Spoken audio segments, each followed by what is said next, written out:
Ensimbi ez'okuva mu misinde gino za kuyamba okuzimba etterekero ly'omusaayi ku ddwaliro e Mengo.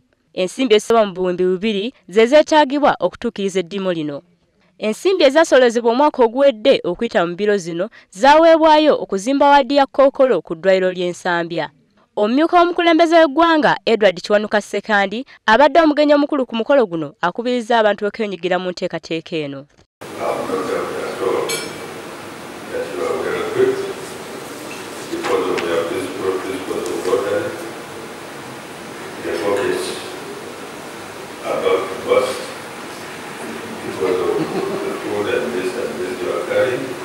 Akulira ekibiina kya Rotary Club Uganda Stephen Mwanje agamba kyetaagisa nnyo bannayuganda okwetaba mu misinde gino okusobola okutaasa obulamu bw'abantu. Tukwatira wamu okulwanyisa ekibi kya kansa n'okusobola okufunira abantu omusaayi abakwetaaga. Abantu bangi abafiira mu malwaliro, naddala abakyala abazaala, abantu abafa obubenje beetaaga omusaayi.